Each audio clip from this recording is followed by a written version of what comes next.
Hello दोस्तों, स्वागत है आपका आपके यूट्यूब चैनल डीजे कॉमिक्स में। तो चलिए दोस्तों, शुरू करते हैं राज कॉमिक्स की मल्टी स्टारर कॉमिक्स राजनगर की तबाही के साथ। जब कभी भी झगड़े होते हैं तो तबाह होते हैं परिवार और समाज। जब युद्ध होते हैं तो तबाह होते हैं देश और साम्राज्य। और जब प्रलय होते हैं तो तबाह हो जाती है पूरी पृथ्वी, तबाह हो जाती है पूरी मानवता। और इस तबाही की शुरुआत होती है एक मेट्रो की तबाही से, जब होती है राजनगर की तबाही। एक साइन यहाँ पर भी, बस कानूनी कार्यवाही पूरी हो गई।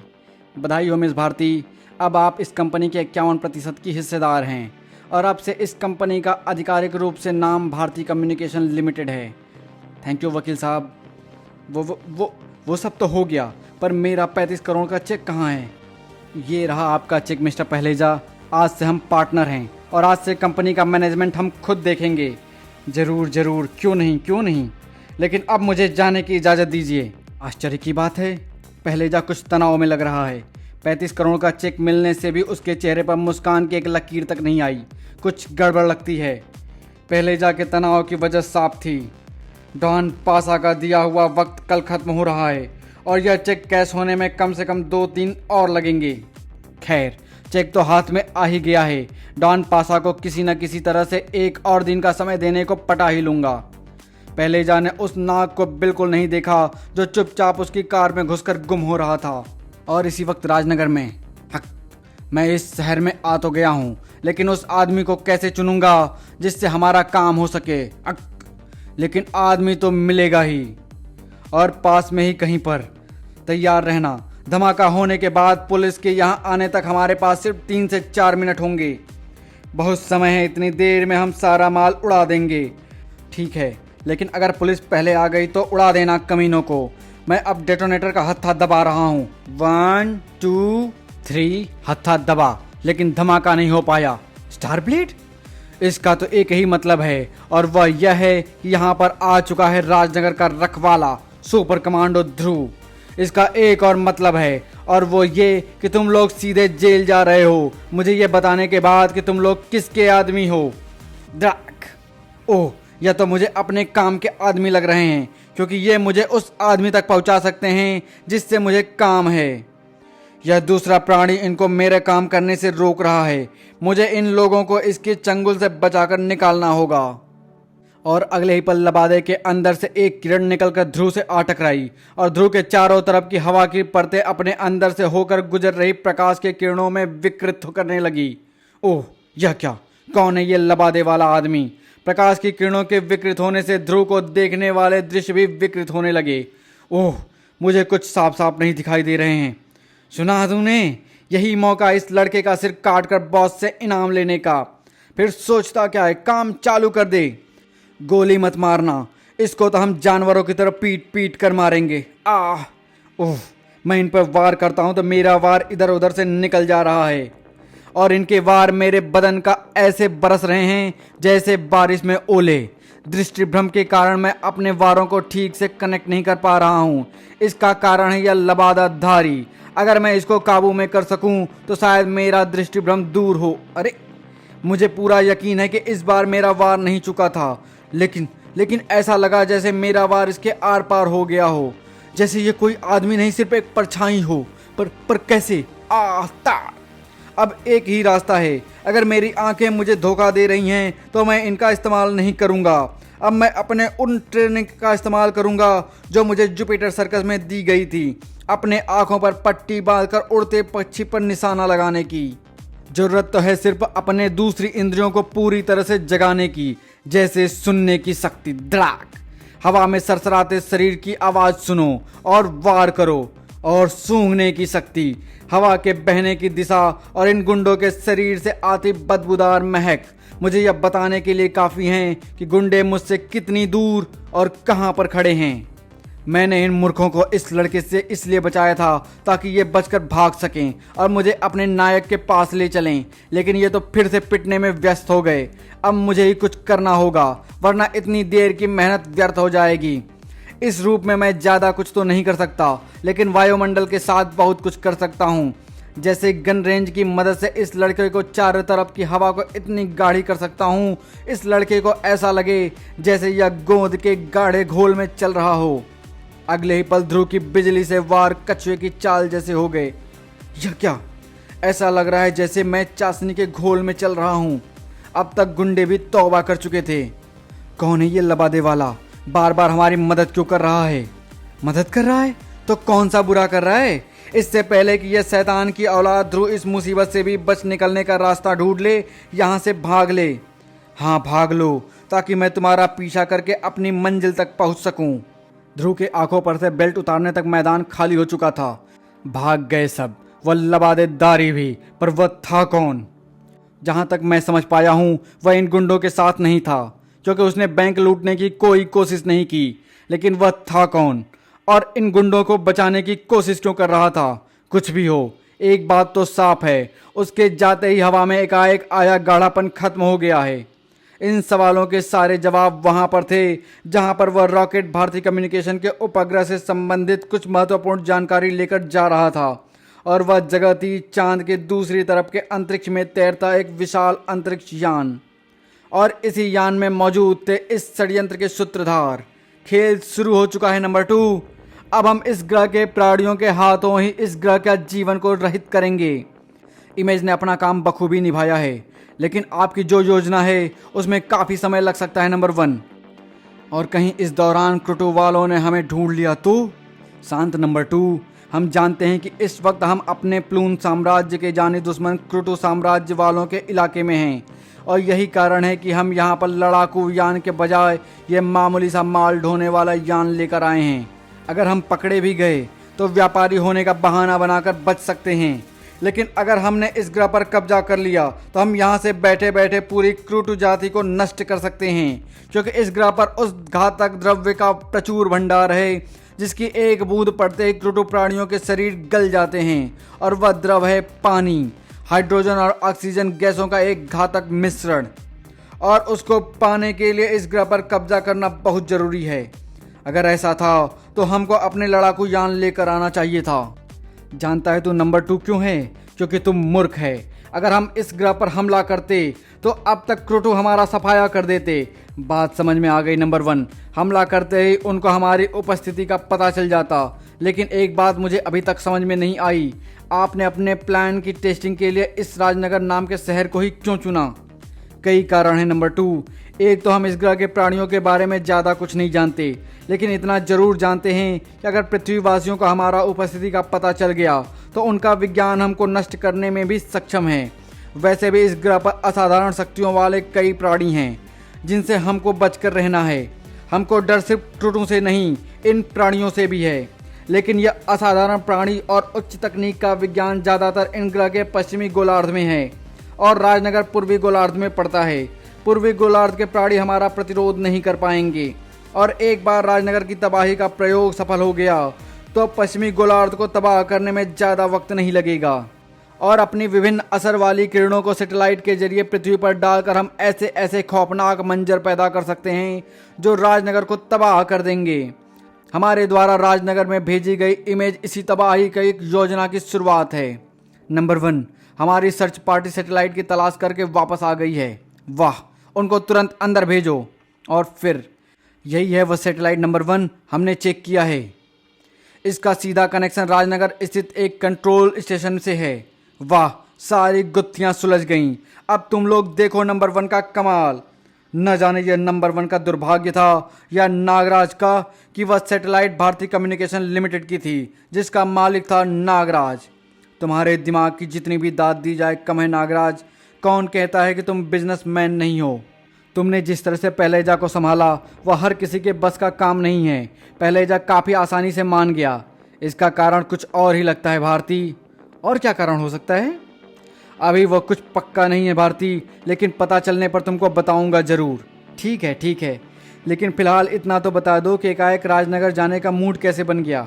हमारा हेड ऑफिस महानगर में ज़रूर है भारती, लेकिन सैटेलाइट का कंट्रोल स्टेशन तो राजनगर की काली पहाड़ी पर ही स्थित है। वह तो होगा ही, क्योंकि कंट्रोल स्टेशन के लिए ऊंचे स्थान की ज़रूरत होती है, और महानगर में तो पहाड़ियाँ हैं ही नहीं। और वैसे भी महानगर और राजनगर के बीच सिर्फ 410 किलोमीटर का ही तो फासला है। यह सब मैं जानता हूँ भारती, लेकिन मालिक बनने के बाद कम से कम एक बार तो कंट्रोल स्टेशन को देख ही लेना चाहिए। ये तो ठीक है, एक बार नज़र तो मारनी ही चाहिए। देखो वह रहा कंट्रोल स्टेशन, 10 मिनट में हम वहाँ पर होंगे। और उसी वक्त चांद की आड़ में छिपे अंतरिक्ष यान में, हमारे इस यान में घातक हथियार न सही लेकिन अद्भुत असर दिखाने वाले बेशुमार किरणों का भंडार जरूर है। जैसे कि ये किरणें जिसका प्रयोग मैं अभी करने जा रहा हूँ सिर्फ टेस्टिंग के तौर पर। जब ये किरण हमारे यान से निकलकर उपग्रह से होते हुए राजनगर की धरती से टकराएगी तो यह उन दृश्यों को फिर से जिंदा कर देगी जो उस स्थान पर हजारों साल पहले घटित हो चुके हैं।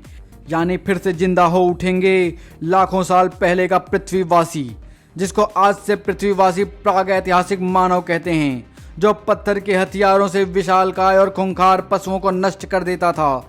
लेकिन जब वह आज के युग में पैदा होगा तो उसका कहर टूटेगा राजनगर पर और राजनगर में रहने वाले प्राणियों पर। यह क्या हो रहा है नागराज? गर्मी के मौसम में एकाएक ये धुंध कहाँ से आ गई? पता नहीं भारती, लेकिन मुझे आभास हो रहा है कि धुंध छटने के बाद हम ये भी यही सोचेंगे कि धुंध न छटती तो अच्छा होता। इसलिए अच्छा होगा अगर मैं अभी नागराज के रूप में आ जाऊं।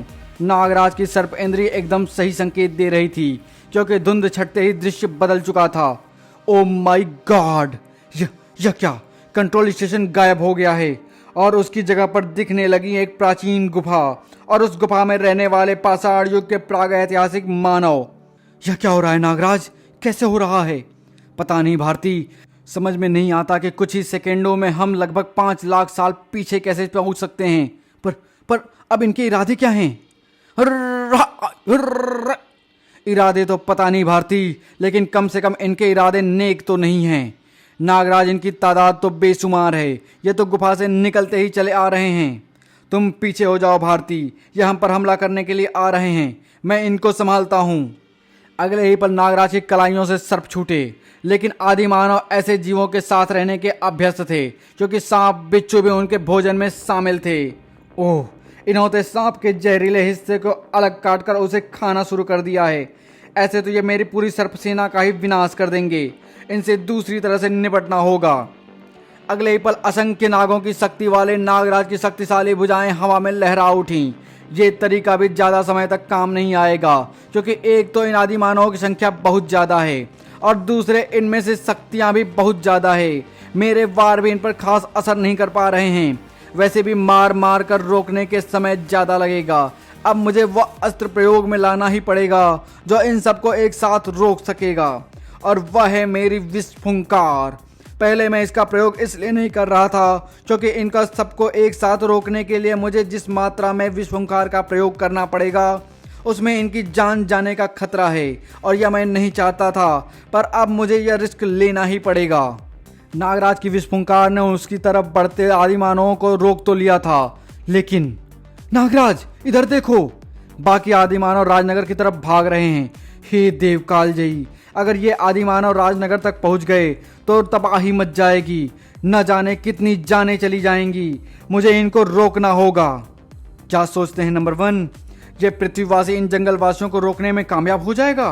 शायद रोक ले, लेकिन इसको सिर्फ इन जंगलियों को ही नहीं रोकना है, क्योंकि राजनगर में तबाही फैलाने वाले और खूंखार प्राणी भी हैं।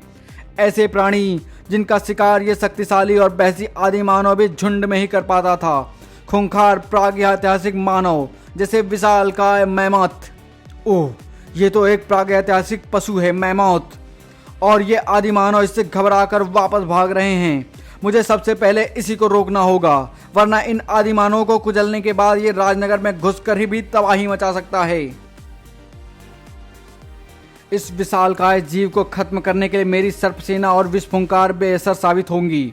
इसको खत्म करने का एक ही तरीका है, और वह यह है कि मैं अपने विषदंत इसके शरीर में गड़ा दूं, ताकि इसका शरीर पिघलकर बह जाए, और इसके लिए मुझे इसके बिल्कुल पास पहुंचना होगा। आह! मैमोथ के एक ही भीषण वार ने नागराज के पैर को जमीन से उखाड़ दिए, और भारी भरकम पैर उसका मलीदा बनाने के लिए उसकी तरफ बढ़ने लगी। नागराज अभी तक संभल नहीं पाया था। मैमोथ का पैर उस पर गिरा जरूर, एक चीख भी उभरी, लेकिन यह चीख नागराज की नहीं थी, यह मैमोथ की चिंगाड़ थी। सोंडांगी का कांटेदार शरीर नागराज की रक्षा को आ गया था। अब मेमो सिर्फ 3 पैरों पर असंतुलित सा खड़ा हुआ था। दाड़ और नागराज का एक भीषण वार उसको जमीन पर गिराने के लिए काफी था। अगले पल सौडांगी ने उसके अगले पैरों को कसकर जकड़ लिया। अब मेमोत फुर्ती से खड़ा हो सकने की हालत में नहीं था। वह क्रोध से चिंगाड़ उठा और उसने बिजली की सी फुर्ती से अपनी तरफ बढ़ते नागराज को अपना बलदा और सुंड की जकड़ में कस लिया। और अभी एक भीषण वार सह चुके नागराज का दिमाग एक बार फिर अंधेरे में डूबने लगा।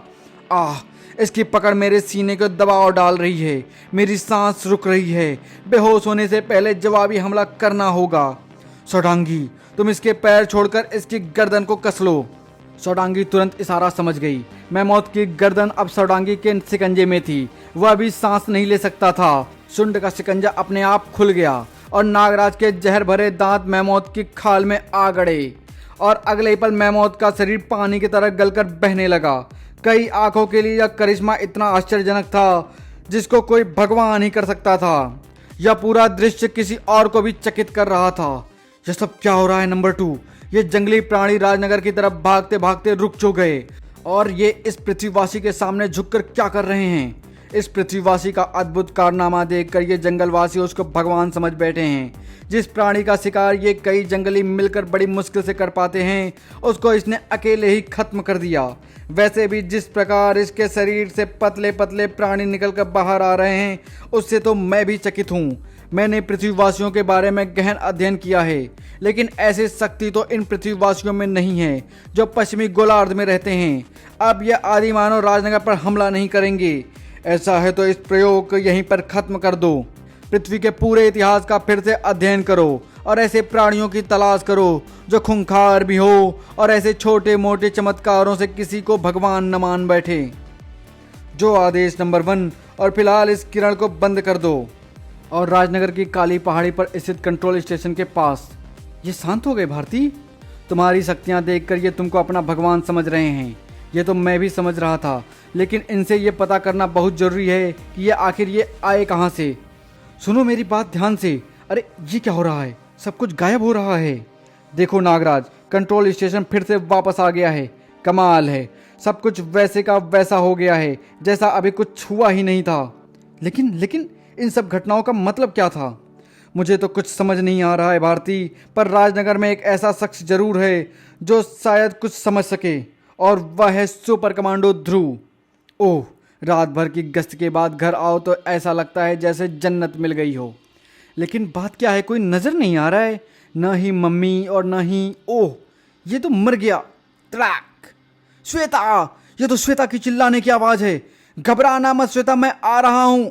घबरा मत। ओ चू चू चू चू टे टे। तो तू वीडियो गेम खेलते खेलते चिल्ला रही थी, कब जाएगी तेरी ये बचकानी आदत? आखिर अब तो कॉलेज में आ गई है। किस कॉलेज में तूने एडमिशन लिया है? अरे कॉलेज को मारो गोली भैया। पता है मैंने फायर सिटी का 8वां घर भी पार कर लिया। अभी तक पूरी दुनिया में सिर्फ 14 लोग ही इस गेम को पार कर पाए हैं और अब मैं 15वीं बन गई हूँ। हे भगवान, अब मुझे फिर से इसकी महानता के बड़े बड़े बखान सुनने पड़ेंगे। किसी भी रूप में आकर मुझे बचा ले। किसी भी रूप में आ जा भगवान। Ding dong ding dong. आ गया मुझे बचाने वाला। देख लो जरूर मम्मी बाजार से वापस आई होंगी। दरवाज़ा खोलते ही ध्रुव पल भर के लिए चौंक गया। किससे मिलना चाहते हैं? ओ लेकिन इससे पहले कि ध्रुव आगे कुछ बोलता, नागराज के इशारे ने उसे चुप करा दिया। आप हमको नहीं जानते मिस्टर ध्रुव, लेकिन हमको आपसे कुछ ज़रूरी काम है, अकेले में और फिर लॉन में। ये सब क्या चक्कर है नागराज? तुम इस नए रूप में क्यों हो? एक सेकंड के लिए तो मैं भी धोखा खा गया था। धीरज रखो, मैं सब बताता हूँ, सुनो। और फिर नागराज ध्रुव को सब बताता चला गया, अपना नया रूप धरने के बारे में और ध्रुव के पास आने के लिए मजबूर करने वाली समस्या के बारे में भी।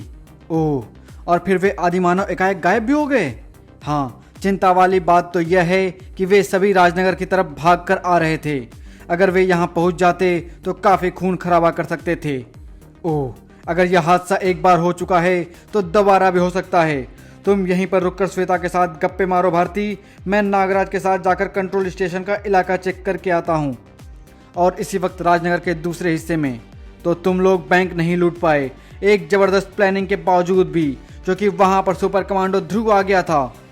अगर ऐसा था तो तुम लोग सुपर कमांडो ध्रुव के हाथों से कैसे बच निकले?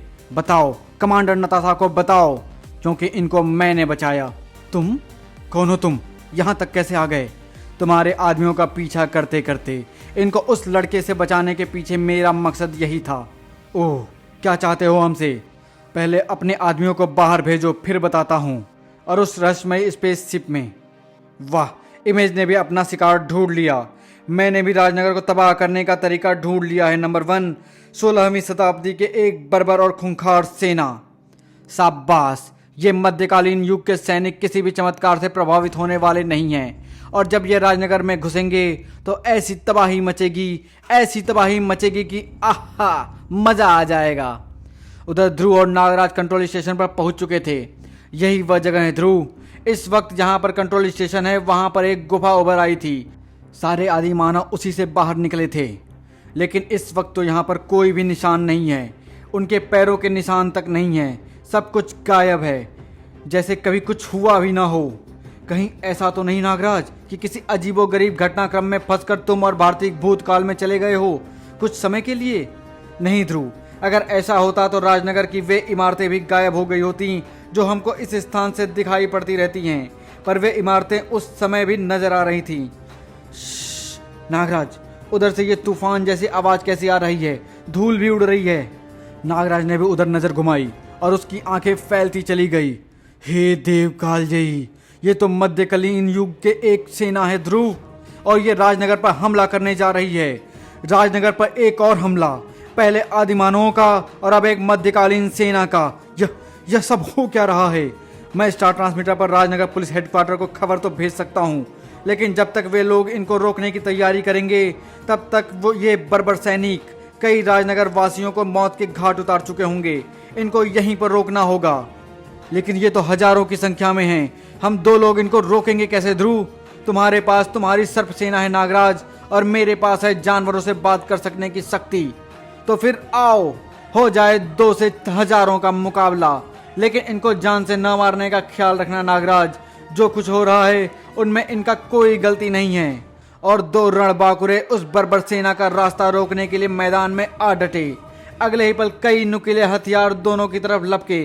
ध्रुव तो उछलकर बच गया, लेकिन नागराज ने बचने की कोशिश नहीं की और भाले और तलवार उसके शरीर में आ धंसे। लेकिन नागराज खड़ा रहा। सैनिकों के बढ़ते कदमों को रोकने के लिए यह दृश्य पर्याप्त था, और इससे पहले कि वे संभल पाते, नागराज का हमला शुरू हो गया। इस अनोखे हमले से सैनिकों के साथ साथ घोड़े भी भड़क उठे। ध्रुव ने भी अपना मोर्चा संभाल कर रखा हुआ था, और वह दुश्मन सेना पर हमला करने के साथ साथ दुश्मनों के बीच में ही अपने नए मित्र बनाता जा रहा था, जो ध्रुव की सहायता करने को तुरंत तैयार होते जा रहे थे। नागराज अपनी सभी शक्तियों को प्रयोग में ला रहा था, लेकिन सिर्फ दुश्मनों को बेहोश करने के लिए, मारने के लिए नहीं। असर तो जरूर हो रहा था, लेकिन हजारों सैनिकों की सेना के लिए सिर्फ इतना ही प्रयास काफी नहीं था। बात बन नहीं रही है ध्रुव। हम इतने प्रयासों के बाद भी सिर्फ कुछ ही सैनिकों को रोक पाए हैं। इस तरह से तो हम इनको राजनगर पहुंचने से कभी रोक नहीं पाएंगे। किसी भी बड़ी से बड़ी सेना को रोकने का एक रामबाण तरीका है नागराज, और वह यह कि उनके सेनापति को खत्म कर दो। सैनिक अपने आप हथियार डाल देंगे। वह है उनका सेनापति, उस हाथी पर सवार है, लेकिन उस तक पहुंचने के लिए बर्छी, भाले और तलवारों से लैस हजारों सैनिकों को पार करना पड़ेगा, और वहां तक न तो मेरे नाग पहुंच सकते हैं और न ही विस्फुंकार। मेरे दिमाग में एक योजना है नागराज, और उसे पूरा करने के लिए मुझे तुम्हारा सहयोग चाहिए। बस जहां जहां मैं जाऊं मुझको अपने नाग सैनिकों द्वारा कवर करते रहना। ठीक है ध्रुव, क्या है तुम्हारी योजना? ध्रुव की योजना सुनते ही नागराज की आंखें चमक उठी, और ध्रुव के जाते ही, ध्रुव की योजना तो जोरदार है, लेकिन उसको सहायता पहुंचाने के लिए मेरे सर्पों का निशाना सटीक होना चाहिए, और उसके लिए मुझे सर्पों का प्रयोग सर्प बाण की तरह करना होगा। ये मुड़ा सांप और बन गया कमान, और बेहोश सैनिकों का कमरबंद बनेगी डोरी। ऐसे तैयार हो गया नागराज का नाग धनुष। ध्रुव भी अपनी तैयारी कर चुका था। घोड़ों का हिनहिना इस बात का सबूत था कि वे ध्रुव की बात समझ गए थे। और अगले ही पल ध्रुव अपने साथियों के साथ बिना एक बूंद भी खून बहाए दुश्मन सेना को परास्त करने के लिए निकल पड़ा। सेना में घुसते ही सारे सैनिक ध्रुव पर टूट पड़े, लेकिन उन खाली घोड़ों पर किसी ने ध्यान नहीं दिया जो सेना में बेधड़क अंदर घुसते जा रहे थे। इधर नागराज का नागधनुष बिजली की सी गति से नागबाण छोड़े जा रहा था और सटीक निशाने पर जाकर लग रहे थे। ध्रुव पर उठने वाले शस्त्र ध्रुव तक नहीं पहुंच पा रहे थे और इससे पहले कि कोई कुछ समझ पाता, ध्रुव का शरीर हवा में उड़ता हुआ उस खाली घोड़े पर आ टिका जो सेना में काफी अंदर घुस चुका था। और फिर नागबाणों की आड़ में सुरक्षित ध्रुव एक दूसरे घोड़ा पर जा पहुंचा जो सेना में और अंदर घुस चुका था, और वहां से उस घोड़े पर जो सेना में इतना अंदर पहुंच चुका था कि वह ठीक सेनापति के हाथी के सामने खड़ा था। नागराज के बाण इतनी दूर तक नहीं पहुंच सकते थे, लेकिन अब ध्रुव को इसकी जरूरत भी नहीं थी क्योंकि उसने बाजी जीत ली थी। सेनापति अब ध्रुव के शिकंजे में था और पूरी सेना असहाय सी खड़ी ये दृश्य देख रही थी। सेना के साथ साथ कोई और भी यह दृश्य देख रहा था। ये क्या हुआ नंबर 2? इस पृथ्वीवासी युवक ने सेना नायक को अपने कब्जे में ले लिया है नंबर 1। अब बिना सेना नायक के निर्देश दिए सेनाएं लड़ नहीं सकती। ऐसा तो हमारे यहाँ भी होता है। इसका मतलब यह हुआ कि ये खूंखार और बर्बर सेना राजनगर की तरफ नहीं बढ़ेंगी। एकदम ऐसा ही है नंबर 1। तो फिर अब ये सेना हमारे किसी काम की नहीं रही। किरण को बंद कर देना चाहिए। किरण के बंद होते ही सब कुछ फिर से सामान्य स्थिति में आ गया। यह क्या हो गया नागराज? एकाएक ही सब कुछ गायब हो गया। ऐसा ही उन आदिमानवों के साथ भी हुआ था। वे भी एकाएक ही अदृश्य हो गए थे। इस समानता के अलावा इन दोनों घटनाओं में एक और ही समानता है नागराज। कौन सी समानता? सोचो नागराज, दोनों ही घटनाओं में ये लोग तभी अदृश्य हुए जब इनका राजनगर की तरफ बढ़ना रोक दिया गया था। यानी इनका मकसद राजनगर को तबाह करना था। इनका मकसद नहीं नागराज, ये तो सिर्फ मोहरे हैं। इनके जरिए कोई और ही राजनगर को तबाह करने की कोशिश में है। तुम्हारी बात में दम तो लगता है ध्रुव, लेकिन एक गड़बड़ है। अगर कोई इन खूंखार प्राणियों को राजनगर की तबाही के लिए प्रकट कर रहा है तो यहाँ पर क्यों कर रहा है? सीधे राजनगर के अंदर ही प्रकट क्यों नहीं कर देता? पता नहीं, यहाँ पर तो तुम्हारे कंट्रोल स्टेशन के अलावा और कुछ नहीं है। कहीं इससे इन घटनाओं का कोई संबंध तो नहीं है? तुम्हारे कंट्रोल स्टेशन में काम करने वाला कोई नजर नहीं आ रहा है नागराज? इस स्टेशन में सिर्फ एक आदमी रहता है ध्रुव, एक मेंटेनेंस इंजीनियर बस, क्योंकि ये पूरा स्टेशन ऑटोमेटिक है और वह इंजीनियर भी छुट्टी पर गया हुआ है क्योंकि फिलहाल कंपनी खरीदने के चक्कर में काम ठप पड़ा हुआ है। और कंट्रोल स्टेशन के सुरक्षा के लिए गार्ड्स वगैरह नहीं है? थे, लेकिन पहले जाके रखे गार्डों पर हमको भरोसा नहीं था, इसलिए हमने उनको निकाल दिया और हमारे गार्ड्स आज शाम तक आएंगे। और इस बीच कोई कंट्रोल स्टेशन में घुस गया तो नहीं घुस सकता, क्योंकि इस चारों तरफ से सील कंट्रोल स्टेशन में सिर्फ एक ही घुसने का रास्ता है और उस पर एक ऐसा इलेक्ट्रॉनिक दरवाज़ा लगा है जो सिर्फ एक खास कोड वर्क से ही खुल सकता है। यानी इस स्टेशन में गड़बड़ी होने की कोई आशंका नहीं है, फिलहाल तो नहीं। तो फिर आओ घर चलकर सोचते हैं कि आखिर ये सब चक्कर क्या है। और इसी वक्त राजनगर के एक दूसरे हिस्से में यानी तुम हमको काम बाद में बताओगे, ठीक है, लेकिन अगर हम तुम्हारा काम कर देंगे तो बदले में हमको क्या मिलेगा? तुमको मिलेगा एक ऐसी आधुनिक शस्त्रों का एक बड़ा जखीरा जिनको धरती का बड़े से बड़ा अस्त्र भी हरा नहीं सकता। तो क्या ये हथियार धरती के बाहर के हैं? कौन हो तुम? इन सवालों का जवाब ढूंढकर अपना समय व्यर्थ मत करो। काम हो जाने के बाद भी ये हथियार तुम्हारे पास ही रहेंगे और इनसे तुम चाहो तो धरती पर राज कर सकते हो और चाहो तो धरती को नष्ट कर सकते हो। तुम किस काम की इतनी बड़ी कीमत देने को तैयार हो? इमेज, तुम मेरे को इमेज कह सकते हो और काम समय आने पर बता दिया जाएगा, तब तक इंतजार करो। और स्पेसशिप में हमारा दूसरा भीषण वार भी बेकार हो गया। अब तक के हमारे दोनों तरीके पृथ्वी के इतिहास में से लिए हुए थे, इसलिए इन हमलों को रोकने में पृथ्वीवासी सफल रहे। अब हमको कोई ऐसा जबरदस्त हमला सोचना पड़ेगा जो पृथ्वीवासियों में कभी देखा ही नहीं था, जिससे वे कभी लड़ ही नहीं सकते हों। आपने एक बात का ध्यान दिया नंबर 1? हमारा रास्ता 3 बार रोका गया है। पहली बार इमेज की, दूसरी बार आदिमानवों की और तीसरी बार इस बर्बर सेना की। और तीनों ही बार हमारा रास्ता काटने वाले ये दोनों पृथ्वीवासी ही थे। इस बात पर तो मैंने ध्यान ही नहीं दिया था नंबर 2। हम लोग को इन दोनों पर नजर रखनी होगी ताकि ये इस बार हमारी योजना पर पानी ना फेर सकें। मैं रखता हूँ। और राजनगर में कहो भारती बोर तो नहीं हुई? बोरियत कैसी, मैं तो श्वेता की वीडियो गेम खेलते हुए देख रही थी। कमाल का खेलती है। Tin tin tin. अरे अरे अरे अरे, ये लेजर तोप कहाँ से आ गई? वो मारा, खत्म हो गई लेजर तोप भी। Shweta is greatest. अब ये टेन टेन पोपो पोपो बंद कर श्वेता और मेहमानों के लिए कुछ चाय नाश्ते का इंतजाम कर। ओफो, ठीक है, मैं गेम को पॉज पर कर देती हूँ और इसी वक्त रीचा उर्फ ब्लैक कैट के ग्रीन बेल्ट अपार्टमेंट स्थित फ्लैट में मेरी किस्मत में शायद शनि की दशा चल रही है। डॉक्टर भंडारी का जो मैग्नेटिक रेजोनेटर मेरे स्नायु तंत्र की बीमारी को रोक सकता था, वह ब्लास्टो ने नष्ट कर दिया। इस संबंध में जानने के लिए पढ़ें ध्रुव सीरीज का कमांडर नताशा। लेकिन उससे मिलता जुलता कोई न कोई यंत्र तो दुनिया में कहीं न कहीं पर होगा ही, और इंटरनेट से मुझे उस जगह की जानकारी मिल सकती है क्योंकि पूरी दुनिया के सभी महत्वपूर्ण कंप्यूटर बैंक इंटरनेट से जुड़े हुए हैं। अगर कुछ हाथ लग गया तो ठीक है, वरना मरना तो है ही। रचना अपनी परेशानियों से जूझ रही थी और कोई और अपनी परेशानियों से। सोचो सोचो नंबर 2, कोई अनोखा तरीका सोचो राजनगर को तबाह करने का। अरे जब हम राजनगर को तबाह नहीं कर पा रहे हैं तो लंदन और न्यूयॉर्क को कैसे तबाह करेंगे। नंबर 1, इधर देखिए, यह वह मॉनिटर है जो नागराज और ध्रुव नामक पृथ्वीवासियों के हरकतों पर नजर रखे हुए हैं।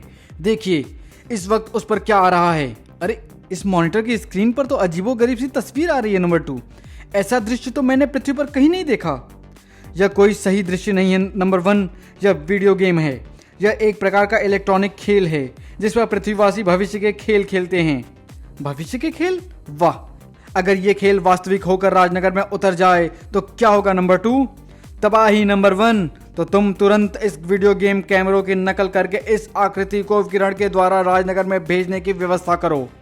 अभी करता हूं नंबर 1, लेकिन एक समस्या है। उन दोनों खतरनाक पृथ्वीवासियों को कंट्रोल स्टेशन पर शक हो गया है। अगर राजनगर में वीडियो आकृतियों के उतरने के बाद उन दोनों ने कंट्रोल स्टेशन को तोड़ने की कोशिश की तो इसी स्थिति के लिए इमेज की दुष्ट प्रवृत्ति वाले पृथ्वीवासियों को ढूंढ रखा है। अब हम रोबो और नताशा नाम के उन पृथ्वीवासियों का इस्तेमाल कंट्रोल स्टेशन की सुरक्षा के लिए करेंगे। अगर ध्रुव और नागराज वहां पहुंच गए तो उनको रोबो का मुकाबला करना पड़ेगा जो हमारे हथियारों से लैस होंगे। इमेज को मैसेज भेज दो, वह रोबो को कंट्रोल स्टेशन तक पहुंचाने का कोई न कोई रास्ता निकाल ही लेगा। और उसके बाद शुरू कर दो राजनगर की तबाही का सिलसिला। राजनगर में धीरे धीरे शाम घिरने लगी थी। दोनों जरा कंट्रोल स्टेशन से होकर आते हैं ध्रुव, हमारे गार्ड्स वहां पहुंचने वाले ही होंगे। हाँ, कंट्रोल स्टेशन तक पहुंचते पहुंचते 1 घंटा तो लगेगा ही। इस वक्त ट्रैफिक भी काफ़ी होगा। ये भैया और मिस्टर राज अपने आप को इतना स्मार्ट क्यों समझते हैं? जरा से बाल सीधे कर लिया तो और चश्मा लगा लिया तो समझ बैठे कि श्वेता नागराज को पहचान ही नहीं पाएगी। लेकिन श्वेता सिर्फ श्वेता ही नहीं, चंडिका भी है, और चंडिका से छिपना बहुत मुश्किल काम है। नागराज कंट्रोल स्टेशन के लिए रवाना हो रहा था और उसके गार्ड्स पहले ही कंट्रोल स्टेशन पहुंच चुके थे। कमाल है, भारती जी तो यहाँ पर पहुंचे ही नहीं। कोई बात नहीं, कहा है तो आएंगी जरूर, तब तक हम इंतजार कर लेंगे। अब तो यहीं पर ही रहना है। उस गार्ड्स को यह पता नहीं था कि उसको कयामत तक वहीं पर रहना था, क्योंकि उसी जगह पर जलनी थी उन सब की चिता। वाह क्या हथियार है, नामो निशान तक नहीं बचा। अब तुम लोग रोबो आर्मी के आदमी नहीं हो, बल्कि मिस भारती और मिस्टर राज के बुलाए हुए गार्ड्स हो। अपनी अपनी पोजीशन ले लो और जो भी इस कंट्रोल स्टेशन के आसपास भी आए उसको खत्म कर दो, चाहे वह नागराज ही क्यों ना हो। अंतरिक्ष यान पर वीडियो गेम कैसेटों की कॉपी भी तैयार हो गई है और कंट्रोल स्टेशन पर पहरा भी बैठा दिया गया है। नंबर 1, तैयारी पूरी है। अब सिर्फ आपके आदेश की प्रतीक्षा है। प्रतीक्षा तो मुझे भी है राजनगर की तबाही की, और इस बार हमारा तरीका फुल प्रूफ है, क्योंकि इस बार तबाही राजनगर के बाहर से नहीं, राजनगर के अंदर से शुरू होगी, क्योंकि ये वीडियो इमेज सीधे राजनगर के बीचों बीच उतरेगी। ऐसा आपने आदिमानव और बर्बर सेना के साथ क्यों नहीं किया? नंबर 1, उनको तो राजनगर के बाहर प्रकट किया गया था। वह इसलिए मूर्ख क्योंकि उन दोनों का वास्तविक स्थान वहीं पर था। लाखों वर्ष पहले आदिमानव वहीं पर रहते थे और उस बर्बर सेना ने युद्ध भी वहीं पर लड़ा था। हमारी किरणों ने तो सिर्फ उनका फिर से जीवित किया था, लेकिन इन वीडियो इमेजों का कोई वास्तविक स्थान नहीं है। इनको तो जहां चाहें वहीं पर प्रकट किया जा सकता है। देखो ये दबा बटन, चालू हुई किरण और शुरू हो गई राजनगर की तबाही। चलो, हैवी ट्रैफिक वाला रास्ता तो पार कर लिया। इस रास्ते पर ज्यादा ट्रैफिक नहीं है। अब कंट्रोल स्टेशन पहुंचने में ज्यादा वक्त नहीं लगेगा। अचानक ये एकाएक क्या हो रहा है? भारती, मेरी आंखें धोखा खा रही हैं क्या? या सारे दृश्य खुद ब खुद धुंधले पड़ते जा रहे हैं? मुझे भी कुछ ऐसा ही दिख रहा है नागराज। ये राजनगर पर सीधा हमला लग रहा है। भारती, मुझे नागराज के रूप में आ जाना चाहिए। सारे दृश्य एकदम काल्पनिक से हो गए हैं नागराज। ऐसा लग रहा है जैसे हम लोग किसी वीडियो गेम के बीचों बीच खड़े हुए हैं, ठीक वैसा ही जैसा श्वेता खेल रही थी। Video game? अरे हाँ, ये तो स्टील मॉन्स्टर का चौथा हाउस है।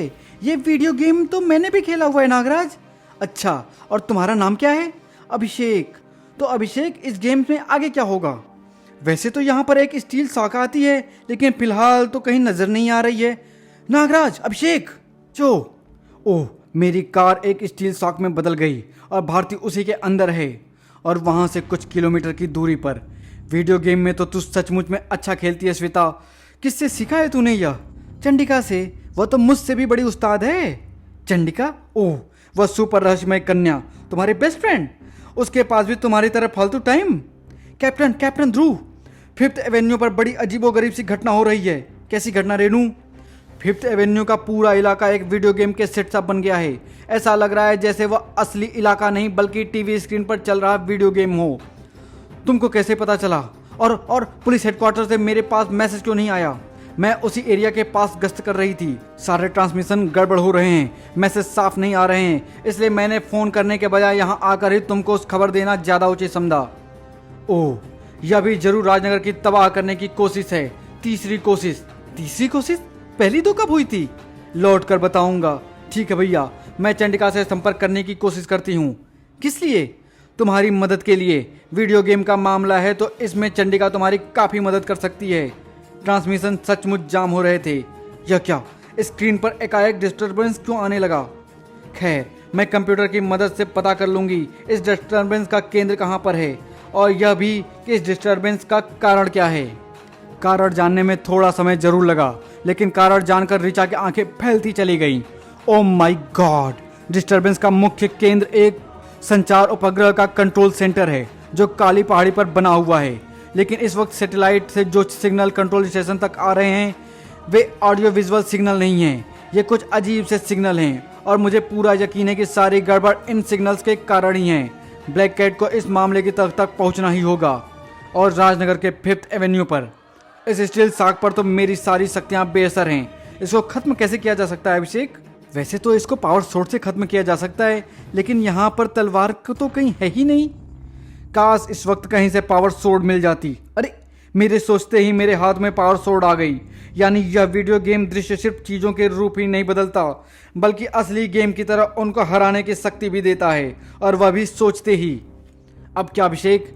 इसकी पीठ पर लगे डायनो यानी फिन पर वार करो नागराज, यह तुरंत खत्म हो जाएगा। नागराज के एक सटीक वार ने डैनो के स्टील सॉक के धड़ से अलग कर दिया, और डैन के कटते ही स्टील सॉक वापस कार के रूप में आ गई। भारती, तुम ठीक तो हो ना? थोड़ा सा सिर घूम रहा है बस, वैसे तो ठीक महसूस कर रही हूँ। लेकिन ये वीडियो गेम दृश्य तो स्टील सॉक के मरने से भी खत्म नहीं हुआ। मेरे ख्याल से हमको इस गेम से बाहर निकलने के लिए पूरा हाउस खेलना पड़ेगा। अब इसके बाद क्या आता है अभिषेक? इसके बाद टेक्नोसोरस आता है। उसको मार दोगे तो ये हाउस पार हो जाएगा। टेक्नोसोरस? यह क्या? यह तो बहुत ही खतरनाक और विशाल राक्षस है अभिषेक। इसको कैसे खत्म किया जाएगा? पता नहीं नागराज, इसको मैं कभी पार नहीं कर पाया। और दूसरी तरफ ध्रुव तेजी से 5th एवेन्यू की तरफ बढ़ रहा था, लेकिन उसको यह पता नहीं था कि वीडियो इफेक्ट अपना दायरा बढ़ा रहा था। यह क्या हो रहा है? चारों तरफ का दृश्य धुंधला सा क्यों होता जा रहा है? और मेरी मोटरसाइकिल को क्या हो रहा है? मेरी मोटरसाइकिल एक ड्रैगन में तब्दील हो गई। ओह, सिर्फ मेरी ही नहीं और दूसरी गाड़ियां भी ड्रैगनों में तब्दील हो गई हैं, और ये ड्रैगन राजनगर पर बम गिरा रहे हैं। ये राजनगर को तबाह कर रहे हैं, और मैं इनको रोकने के लिए कुछ भी नहीं कर सकता। राजनगर की तबाही शुरू हो चुकी थी, और साथ ही साथ उसको बचाने के प्रयास भी हैं। ये तो ड्रैगन स्कूल का 5वां हाउस है। मैं तो भैया के पीछे पीछे उसकी मदद करने के लिए आई थी, लेकिन मेरे कुछ समझने से पहले ही सारा दृश्य बदलने लगा था। वैसे तो इन ड्रैगन को किलर फ्यूम से खत्म किया जाता है, लेकिन ये फ्यूम तो किलर पंप से ही मिल निकलती है। वीडियो गेम में तो किलर पंप एक बटन दबाते ही हाथ में आ जाता था, लेकिन यहाँ पर तो अरे, सोचते ही मेरे हाथों में किलर पंप आ गया। यानी वीडियो गेम में जो बटन दबाने से होता है वह इस गेम में सोचने से होता है। खैर, कुछ भी हो, अब इन ड्रैगनों को खैर नहीं, भैया वाले ड्रैगन को ही सबसे पहले खत्म करती हूँ। वह इसी तरफ आ रहा है। ध्रुव, तुम इस छत पर कूद जाना, मैं इस ड्रैगन को खत्म करने जा रही हूँ। चंडिका यानी श्वेता ने तुमसे संपर्क बना ही लिया, कूदो।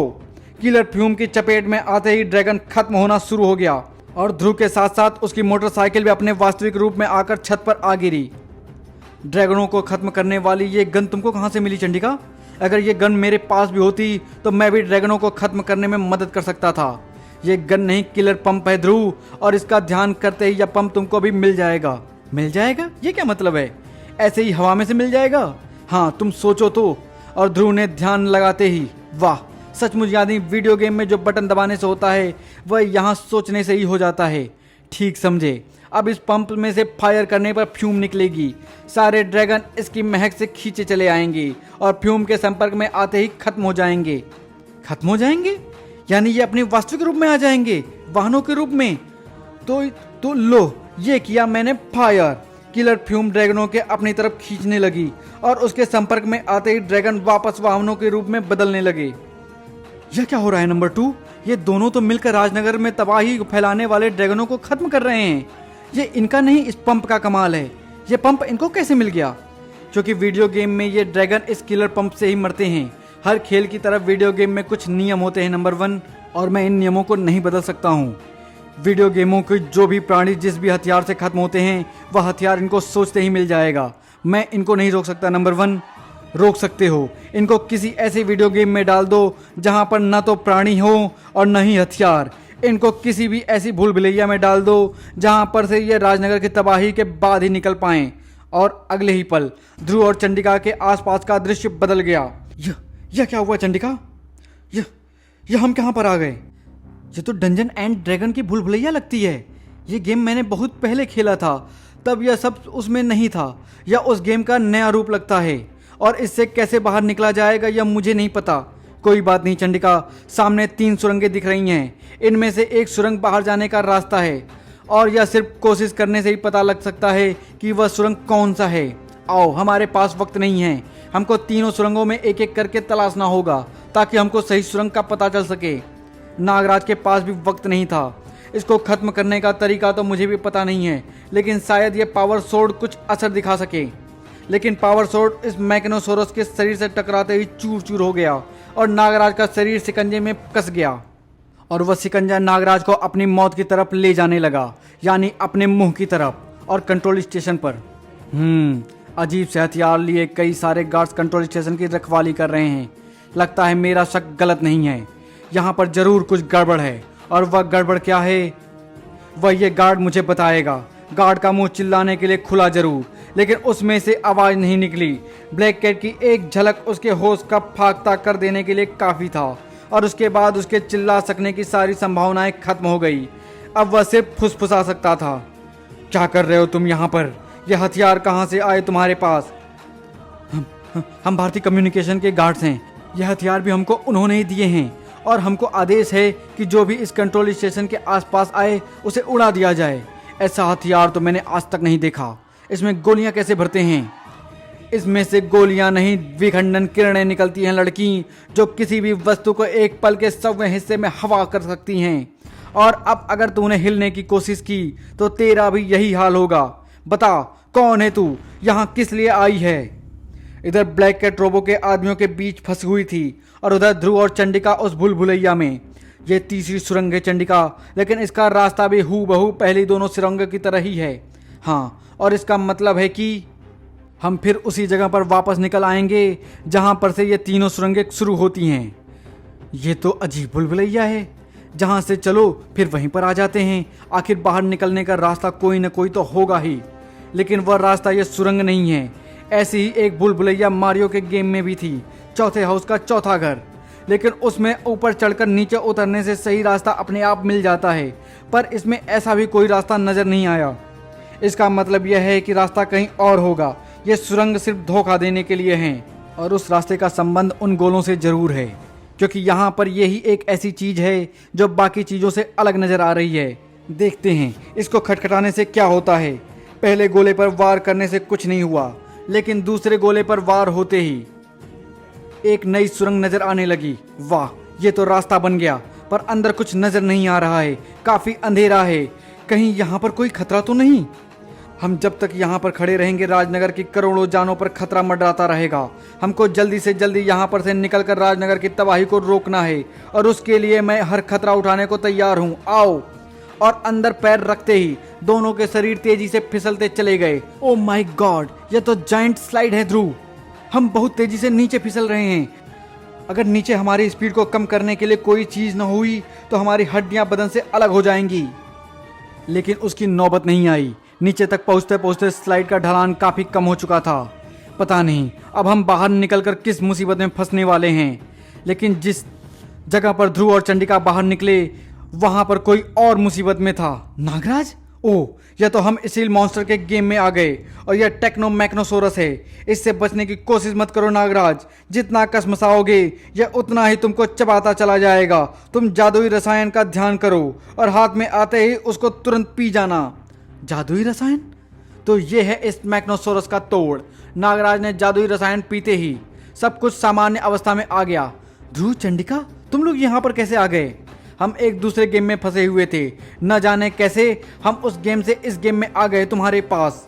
चलो, ये तो अच्छा ही हुआ कि तुम लोग यहाँ पर आ गए और चंडिका ने मुझे मैक्नोसोरस को मारने का तरीका बता दिया, वरना यह राक्षस मुझको ही मार डालता। अभी वीडियो गेम इफेक्ट खत्म हो गया है, लेकिन न जाने फिर कब शुरू हो जाए। इसलिए इन दोनों को लेकर यहाँ से निकल जाओ भारती। मैं, नागराज और चंडिका इस समस्या की जड़ तक पहुँचने की कोशिश करते हैं। और उस अंतरिक्ष यान में यह क्या हो गया नंबर 2? ये दोनों नागराज और ध्रुव तो अलग अलग गेमों में फंसे हुए थे, ये एक जगह पर कैसे आ गए? ये दोनों गेम एक ही कंट्रोल पैनल से चल रहे हैं नंबर 1, इसलिए इनको कहीं ना कहीं तो कनेक्शन होना स्वाभाविक है। और यही कनेक्शन राजनगर में चल रहे अलग अलग वीडियो गेम इफेक्टों तक भी पहुंच गया होगा। दोबारा ऐसी गलती मत करना और वीडियो गेमों को तुरंत बदल दो। और राजनगर में भारती अभिषेक और उसकी माँ को लेकर निकल चुकी थी। तुमने इस समस्या की जड़ तक पहुंचने की बात कह तो दी ध्रुव, लेकिन इस जड़ को ढूंढा कैसे जाएगा? वह जड़ तुम्हारे कंट्रोल स्टेशन में है नागराज। उसको ढूंढ कर नष्ट कर दो तो ये वीडियो इफेक्ट भी नष्ट हो जाएगा। तुम इस कंट्रोल स्टेशन जाकर अपना काम करो और हम लोग यहाँ पर इस तबाही को रोकने की कोशिश करते हैं।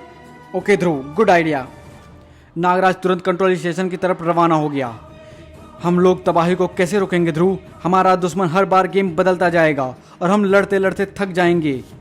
यह जो कुछ भी हो रहा है चंडिका, वह किसी अत्याधुनिक विज्ञान का करिश्मा है और अत्याधुनिक विज्ञान को अत्याधुनिक विज्ञान से ही काटा जा सकता है। हम धनंजय की मदद लेंगे। उसके पास स्वर्ण नगरी की अत्याधुनिक तकनीक मौजूद है। 5th एवेन्यू समुद्र तट के बगल में ही स्थित था। कुछ ही मिनटों बाद वह आ गई डॉल्फिन। यह मेरा संदेश स्वर्ण नगरी तक पहुंचा देगी। ध्रुव और डॉल्फिन के बीच सीटियों की भाषा में बातें शुरू हो गईं और तभी अचानक ध्रुव, वीडियो इफेक्ट फिर से शुरू हो गई है और कंट्रोल स्टेशन के पास सिचुएशन कंट्रोल में है। मुझे फिलहाल बीच में पढ़ने की जरूरत नहीं है। तुमने शायद सुना नहीं मैंने क्या पूछा। कौन हो तुम? मुझे तुम जैसे लोग ब्लैक कैट कहते हैं। जानते हो क्यों?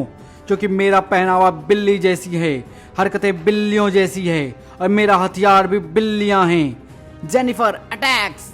जेनिफर नाम के इस बिल्ली के टकराते ही मांस के लोथड़े हवा में बिखर गए एक धमाके के साथ और इस धमाके से शुरू हो गया युद्ध का ऐलान। ब्लैक कैट के पास अब पूछताछ करने का समय नहीं था। गुंडों के पास अत्याधुनिक हथियार तो जरूर थे, लेकिन हथियारों से न तो कोई लड़ाई कभी जीती गई है और न ही जीती जाएगी। लड़ाई में काम आता है तो ठंडा दिमाग, युद्ध कौशल और जीतने की एक ज्वलंत इच्छा। कमाल है, इस लड़की ने तो पलक झपकते ही सारे गुंडों को बेहोशी की दुनिया में पहुंचा दिया और मुझे इतना भी मौका नहीं दिया कि मैं इसको रोक सकूं। अरे ये कौन आ रहा है? अभी मेरा छुपे रहना ही उचित लगता है। आने वाले की खबर ब्लैक कैट को भी हो गई थी। कोई आ रहा है, यह जरूर इन कमीनों का बॉस होगा। जो भी हो, अब यही मुझको बताएगा कि यहाँ पर क्या हो रहा है। ब्लैक कैट ने नागराज के बारे में काफी कुछ सुन तो रखा था, लेकिन उसको देखा कभी नहीं था। अरे यह क्या? ये तो वही गार्ड लगते हैं जो आने वाले थे। इस कंट्रोल स्टेशन में जरूर कुछ गड़बड़ है, लेकिन इनकी ये दयनीय हालत बनाई किसने? मैंने। ओह, कौन हो तुम? तुम्हारे गुंडों को मैं पहले ही बता चुकी हूँ कि मुझे ब्लैक कैट कहते हैं और ये जानने के बाद वे होश में नहीं रह पाए।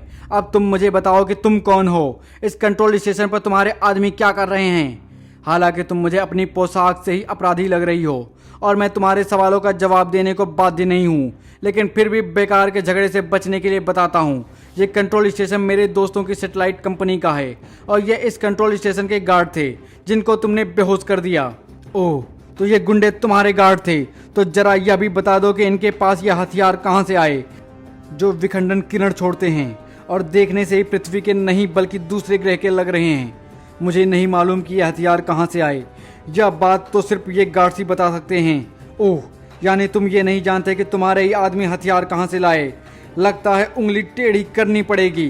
तड़ाक। ओह, तुम मुझे गलत समझ रही हो। सुनो, मैं ना बताओ कि इस कंट्रोल स्टेशन में क्या गड़बड़ हो रही है। धड़ाक। इधर नागराज ब्लैक कैट को अपनी बात नहीं समझा पा रहा था और दूसरी तरफ ध्रुव खुद नहीं समझ पा रहा था कि यह सब आखिर हो क्या रहा है। यह क्या चंडिका, एकाएक आकाश में बहुत सारे लड़ाकू विमान आ गए हैं और ये राजनगर पर बमों की बारिश कर रहे हैं। ऐसे तो ये 1 घंटे के अंदर अंदर राजनगर को तबाह कर देंगे। इनको रोकने का क्या तरीका है? ये टोरा टोरा वीडियो गेम चल रहा है ध्रुव। ये फाइटर बॉम्बर प्लेन हैं। इनको नष्ट करने के लिए हमको फ्लाइंग एंटी एयरक्राफ्ट गन का सहारा लेना पड़ेगा। Flying anti aircraft gun? लेकिन एक बात का ध्यान रखना ध्रुव, इन फाइटर प्लेनों को एक ही बार में नष्ट करना होगा और उसके लिए इनको बीचों बीच में वार करना जरूरी है। किसी और जगह पर निशाना लगने से यह हमारी स्थिति को भाप कर हम पर ही मिसाइल दाग देगा। समझ गया चंडिका, तुम चिंता मत करो। वीडियो गेम पर मेरा हाथ चाहे सधा हुआ न हो, लेकिन निशाना लगाने का मुझे बहुत एक्सपीरियंस है। और दूसरी तरफ नागराज के सब्र का पैमाना छलक चुका था। बस, बहुत हुआ। अब तुम मुझको बताओगे कि तुमने इस कंट्रोल स्टेशन में क्या गड़बड़ी की है। ये नागरस्सी? ओह, तो तुम नागराज हो और तुम अपने दोस्तों को बचाने के लिए अपराधियों का साथ दे रहे हो। लेकिन मैं तेरा मुकाबला ब्लैक कैट से है और ब्लैक कैट जब दुश्मनी करती है तो निभाती भी है, फिर चाहे दुश्मनी नागराज हो या सुपरमैन। ब्लैक कैट का बदन हरकत में आया और नागराज के नाक कट कट कर गिरने लगे। ओह, कमाल की फुर्ती है इस लड़की में। इसने तो मेरी नागसेना को काट कर रख दिया। नागसेना को इस्तेमाल करने का कोई फायदा नजर नहीं आ रहा है। अब मुझे अपनी शारीरिक शक्ति का इस्तेमाल करना ही पड़ेगा। नागराज कुश्ती की कई कलाओं में माहिर था, लेकिन ब्लैक कैट भी इस कला की मास्टर थी। मुकाबला बराबरी का था, लेकिन मुकाबला जितनी देर तक चलता शारीरिक शक्ति का महत्व उतना ही बढ़ता जाता है। ब्लैक कैट में फुर्ती जरूर थी, लेकिन नागराज में असंख्य सर्पों का बल शामिल था। ओह, अब मैं ज्यादा देर तक नहीं टिक पाऊंगी, इसलिए अब मुझे हथियार का सहारा लेना पड़ेगा। शेफाली, अटैक! इस चीख से सावधान हो गए नागराज को पीछे घूमने में एक पल भी नहीं लगा। ओह, इस बिल्ली में डायनामाइट बंधा हुआ है, शायद मुझसे टकराते ही फट जाएगी, इसलिए मैं इसको अपने शरीर से टकराने नहीं दूंगा। नागराज की किस्मत अच्छी थी कि उसका वार खाकर बेहोश हो चुकी बिल्ली पीठ के बल चट्टानों पर आ गिरी और डायनामाइट नहीं फटा। लेकिन इन कुछ क्षणों में ब्लैक कैट को वह मौका दे दिया जिसकी उसे तलाश थी। हिलने की कोशिश मत करना नागराज, वरना तुम्हारा शरीर सुलगे हुए कोयले की तरह राख कर दूंगी। नमूना देख लो। ओह, तो तुम इन हथियारों की बात कर रही थी। ये तो सचमुच में पृथ्वी के नहीं लगते, लेकिन इनको पास से देखने के लिए मुझे तुमको इनसे दूर करना होगा अपनी हल्की विस्फुंकार द्वारा। नागराज के उस हल्की विस्फुंकार ने ही ब्लैक कैट को पैरों को जमीन से उखाड़ दिया। ये तो गई। अब इस गन को देखा जाए। अरे, यह तो सचमुच किसी अत्याधुनिक तकनीक से बनी हुई लगती है, जैसे किसी और ग्रह से आई हो। कहीं ऐसा तो नहीं कि राजनगर में हो रही इन वाकयातों में के पीछे दूसरे ग्रह वालों का हाथ हो और वे मेरे कंट्रोल स्टेशन के जरिए वे सिग्नल भेज रहे हों जो राजनगर की तबाही फैला रहे हैं। मुझे तुरंत ध्रुव को यह बात बताकर और गन दिखाकर अंतरिक्ष वैज्ञानिकों की मदद लेनी चाहिए। मदद ले लेना, जरूर ले लेना, लेकिन पहले मुझे तुम्हारे दिमाग की तारीफ तो कर लेने दो नागराज। इमेज का अभिवादन स्वीकार करो नागराज, और उसके साथ साथ मेरे वे शोक संवेदनाएं भी स्वीकार करो जो मैं तुम्हारे मरने के बाद तुमको नहीं दे पाऊंगा। तेज हवा के एक झोंके ने नागराज को उठाकर फेंक दिया।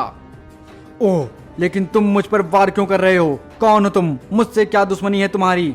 हमारी तुम्हारी कोई व्यक्तिगत दुश्मनी नहीं है नागराज, लेकिन तुम वह जान चुके हो जो तुमको नहीं जानना चाहिए था। दरअसल तुम जो भी समझ रहे हो वह सच है। मेरे मालिक यानी प्लून ग्रह साम्राज्य के प्राणी तुम्हारे इस कंट्रोल स्टेशन का प्रयोग राजनगर में तबाही फैलाने के लिए कर रहे हैं, और यह तबाही एक छोटा सा नमूना है। जल्दी इस तबाही का प्रयोग पूरी दुनिया में के हर शहर में किया जाएगा। तबाह कर दी जाएगी यह मानव जाति और पृथ्वी पर कब्जा करेगा प्लून साम्राज्य। लेकिन तुम सब ना तो बताने के लिए जिंदा रहोगे और न ही देखने के लिए। अरे, मेरे सर्प इसके आर पार जा रहे हैं, यानी ये सिर्फ एक परछाई है। हाँ, और मेरा प्रक्षेपण भी तुम्हारे सैटेलाइट रिसीवर द्वारा ही हो रहा है। मैं ऊर्जा का एक रूप हूँ और मेरी शक्तियाँ भी ऊर्जा से ही चलती हैं। जैसे मेरे यह किरण तुम्हारे ऊपर का वायु दाब बढ़ा देगी और इतना बढ़ा देगी कि तुम खड़ा भी ना हो पाओगे। ओह, सचमुच मेरे चारों तरफ की हवा भारी हो रही है। मैं खड़ा नहीं हो पा रहा हूँ। मुझे सांस लेने में भी दिक्कत हो रही है। इधर नागराज इमेज से जूझ रहा था और दूसरी तरफ ध्रुव और चंडिका वीडियो इफेक्ट का मुकाबला कर रहे थे। ओह, मेरा निशाना चूक गया। यानी अब ये मुझ पर मिसाइल से हमला करेगा और साथ ही साथ एक दूसरा फाइटर प्लेन भी मेरी तरफ बढ़ रहा है। मैं दोनों से एक साथ नहीं निपट सकती। अब एक ना एक को तो मुझे। ओह, थैंक यू ध्रुव। घबराओ मत चंडिका, अब सिर्फ 2 प्लेन बचे हैं, जिनमें से एक तो गया। अब दूसरा वार आखिरी वार होगा। नहीं ध्रुव, इस आखिरी फाइटर प्लेन को मत गिराना, क्योंकि इस प्लेन को मार गिरते ही गेम खत्म हो जाएगा, सब कुछ गायब हो जाएगा। ये फ्लाइंग एंटी एयरक्राफ्ट गन भी, और हम इतनी ऊंचाई से सीधे जमीन पर आ जा गिरेंगे। ओह, यानी ये प्लेन राजनगर पर बम गिराता रहेगा और चुपचाप दर्शक बने हुए देखते रहेंगे हम। एक तरफ राजनगर जल रहा था और दूसरी तरफ नागराज राजनगर को बचाने के जी तोड़ कोशिश कर रहा था। मुझे एक एक इंच खिसकने के लिए भी अपनी पूरी नाक शक्ति लगानी पड़ रही है, लेकिन मुझे डिस एंटीना तक पहुंचना ही होगा ताकि मैं उसको नष्ट करके उस तक आने वाले सिग्नलों को नष्ट कर सकूं। ओह, तो तू अभी भी सरक सकता है, यानी मुझे हवा का दबाव और बढ़ाना हो पड़ेगा। ओह, अब तो सांस लेना भी असंभव हो रहा है। लेकिन अगर मैंने इस वक्त हिम्मत हार दी तो न तो मैं बचूंगा और न ही राजनगर, इसलिए मुझे हर हाल में डिस एंटीना तक पहुंचना ही पड़ेगा। लेकिन मैं इसको उखाड़ कर नहीं फेंक पाऊंगा, क्योंकि मेरे हाथ पर वायु दबाव इतना ज़्यादा है कि मुझसे हाथ भी मुश्किल से हिलाया जा रहा है। अब एक ही रास्ता है, मेरी सर्प सेना वह डिस एंटीना के नीचे की ज़मीन को खोदकर इतना पोला कर देगी कि यह एंटीना अपने आप गिर जाए। अरे यह क्या, वायु दबाव इतना अधिक है कि सर्प सेना मेरे शरीर से बाहर ही नहीं आ पा रही हैं, यानी अब कोई रास्ता नहीं है। लेकिन रास्ता खुद चलकर नागराज के पास आ रहा था। नागराज पर हमला करने वाली बिल्ली को होश आ गया था और वह अपने मालकिन का आदेश अब तक भूली नहीं थी। नागराज की निगाहें तुरंत आवाज की तरफ घूम गई।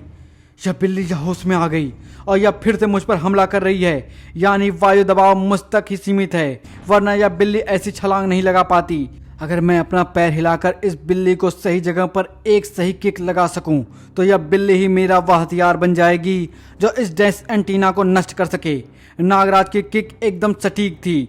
बिल्ली हवा में उड़ती हुई डिस एंटीना के अंदर जा गिरी और अगले ही पल एक जोरदार धमाका हुआ।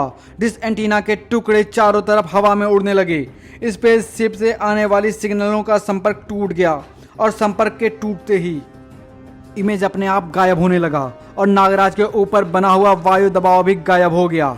वाह, यह बिल्ली एकदम सही समय पर काम आ गई, वरना इस वक्त इसके बजाय मैं गायब हो गया होता। लेकिन गायब होने वाली अभी और वस्तुएं भी थी। चंडिका, इस एंटी एयरक्राफ्ट गन को उस ऊंची इमारत के पास ले चलो। हम वहां पर से फाइटर प्लेन को नष्ट करने की कोशिश करेंगे, ताकि इसके नष्ट होने से गेम खत्म होने की स्थिति में हम छत पर कूदकर बच सकें। ओह, यह क्या, गन गायब हो गई है, प्लेन भी गायब हो गया है, वीडियो इफेक्ट एकाएक खत्म हो गया है। ध्रुव, अब हमको नीचे गिरकर मरने से कोई नहीं बचा सकता। लेकिन ध्रुव और चंडिका उस द्वार पर ध्यान नहीं दे रहे थे जो ठीक उन दोनों के पैर के नीचे खुल रहा था। यह धनंजय द्वारा भेजा गया स्वर्ण नगरी का प्रवेश द्वार था। और उस रहस्यमय यान पर यह क्या हुआ? नंबर 2, सारी स्क्रीन एकाएक साफ कैसे हो गई? कंट्रोल स्टेशन का डिस एंटीना नष्ट हो गया है नंबर 1, और उसके नष्ट होने से पृथ्वी से हमारा पूरा संपर्क खत्म हो गया है। ओह, यानी हमारा अब तक का सोचा हुआ सारा प्लान मिट्टी में मिल गया। अब एक ही रास्ता है, हमको क्रूटू लोगों तक खबर पहुंचने से पहले इस ग्रह पर कब्जा करना होगा, और उसके लिए हमको पृथ्वी पर से इन मानव नाम के कीड़ों को हटाना पड़ेगा। विखंडन लहर के छोड़ने की तैयारी करो। वह लहर इन मानवों के शरीर को अणुओं में बदल देगी और समुद्र तल में बसी स्वर्ण नगरी में। शुभागमन ध्रुव। धनंजय, आज तो तुमने हमारी जान बचा ली। डॉल्फिन से तुम्हारी खबर मिलते ही मैं तुम्हारी समस्या के बारे में छानबीन करने में जुट गया था, और जब जवाब मिल गया तो मैंने तुमको ढूंढना शुरू कर दिया। जवाब मिल गया? क्या है जवाब? इधर आओ, इस सुदूर दर्शन पर देखो। यह स्पेसशिप है, राजनगर में हो रही तबाही की जड़। ये पृथ्वी पर जो किरण भेज रहे थे, मैंने उसी के द्वारा इनको पकड़ा है। किसकी है यह स्पेसशिप? यह शिप प्लून साम्राज्य की है, और इसको मैं इसलिए पहचान गया क्योंकि हमारे ऐतिहासिक संग्रहालय में इनका भी उल्लेख है। ये पहले पृथ्वी पर आ चुके हैं राक्षसों यानी रक्ष जाति का साथ देने के लिए, लेकिन उस बार हमने इनको मार भगाया था।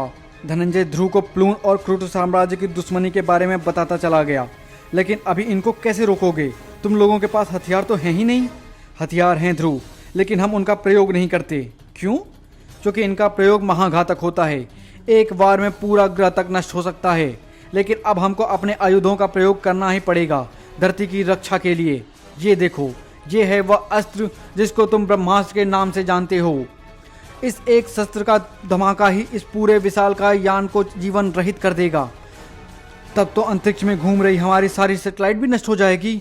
नहीं ध्रुव, यह प्रक्षेपास्त्र ऐसी विकिरण किरणें छोड़ता है जो सिर्फ जीवित कोशिकाओं पर ही असर करता है। और इस वक्त अंतरिक्ष में इन प्लून प्राणियों के अतिरिक्त और कोई जीवित वस्तु नहीं है। और कुछ ही पलों बाद अंतरिक्ष में एक तेज रोशनी चमकी। ब्रह्मास्त्र से निकली विकिरण की किरणें स्पेसशिप की दीवारों को चीरती हुई अंदर आ गईं और जीवित प्राणियों की कोशिकाएं गलकर बहने लगी। पलक झपकते ही यान जीवन रहित हो गया। किसी भी बटन को दबाने के लिए कोई उंगली बची ही नहीं थी। राजनगर अब सुरक्षित था। भगवान का शुक्र है कि तुम और चंडिका सही वक्त पर आ गए ध्रुव, वरना पूरा राजनगर ध्वस्त हो चुका होता। इसमें मुझसे बड़ा हाथ तो नागराज का है। अगर यह कंट्रोल टावर को नष्ट न करता तो हम भी कुछ नहीं कर सकते थे मेयर साहब। लेकिन नागराज, तुम एकाएक आ कहाँ से गए? तुमको पता कैसे चला कि राजनगर में कुछ गड़बड़ हो रही है? क्यों बच्चू, फंस गए ना? अब क्या बताओगे? वो मैं वहाँ से। ये आप लोग नागराज से बाद में पूछते रहिएगा मेयर साहब। फिलहाल मैं राजनगर के पुनर्निर्माण के लिए 1 करोड़ का चेक देना चाहती हूँ, कृपया स्वीकार करें। समाप्त। तो धन्यवाद दोस्तों, अभी यहीं समाप्त करते हैं। मिलते हैं अगली कॉमिक्स प्रलय में। धन्यवाद।